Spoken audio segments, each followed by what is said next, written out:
Danny, a chance to bounce back with another high-end clash away at Sutton.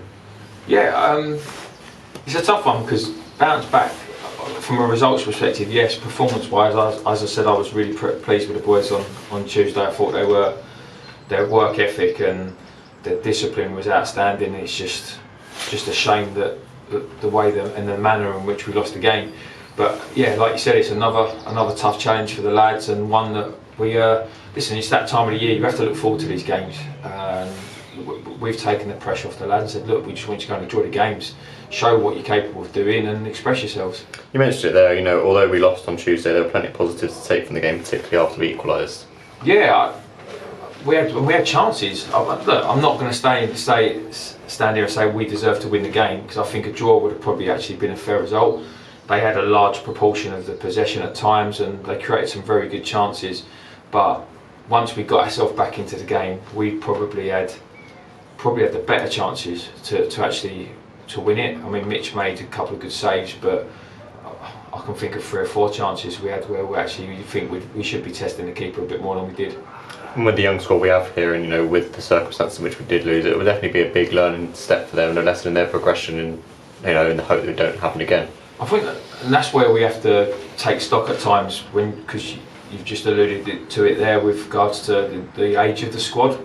Yeah, we've got a couple of experienced boys in there, but generally it's quite an inexperienced team, and that is a part of it. That is the learning process, and we have to accept that when we're competing for signed players. We are in the market for young up and coming lads, because that's what we can afford, and there's nothing wrong with that. We quite enjoy it. We quite thrive on having to do that kind of recruitment at times, but part of the process is we have to allow them time to learn and develop, and they definitely, we've got, from where we were at the start of the season, we're a better squad of players than we were then. So the progress they've made has been excellent, and I just hope that we can manage to keep hold of as many of them as we can.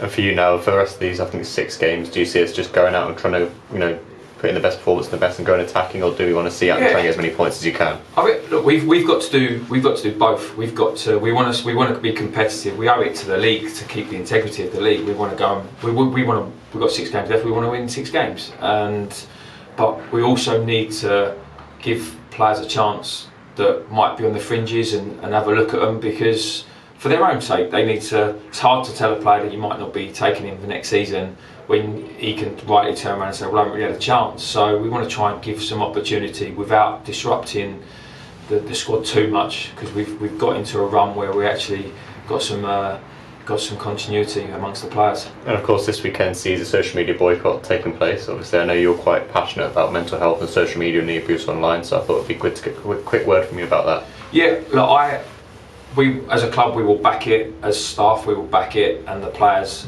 will obviously back it. I'm not sure boycotting it is the answer. That's just an opinion. I think that I'd rather see action, and the voices of the people that want to make it better be louder than the negative people.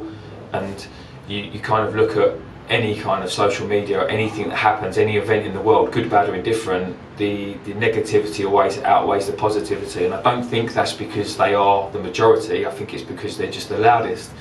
As I said, we will back it, and I think that it's good that as governing bodies, as leagues, that we're all together on it.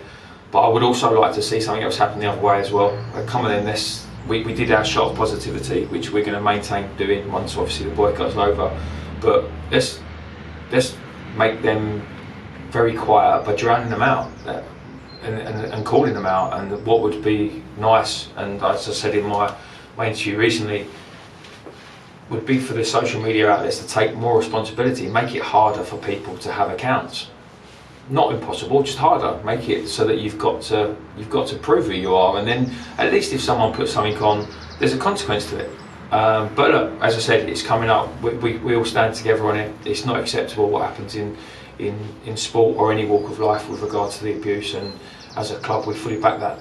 And obviously going back to Sutton, they beat us here in the first home game of the season. You know, I think it'd be fair to say we weren't expecting the results that they have had at the season top of the league. So full credit to them, and hopefully we put on a good test on Saturday. Yeah, unfortunately the game here was 2 bad mistakes that led to their victory, and I don't think we performed particularly well on the night. I thought it was actually quite a boring game. and a bore draw would have probably been the best result for both sides. But listen, you make mistakes at this level, you get punished, and we want to right some wrongs. You're playing against a very informed side, and yeah, it'll be a tough test for the lads, but an enjoyable one. As I said, we're in that sort of stage of the season where we've got 6 games to go.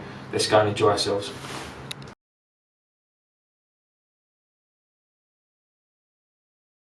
Are you in the shop? Sign up below.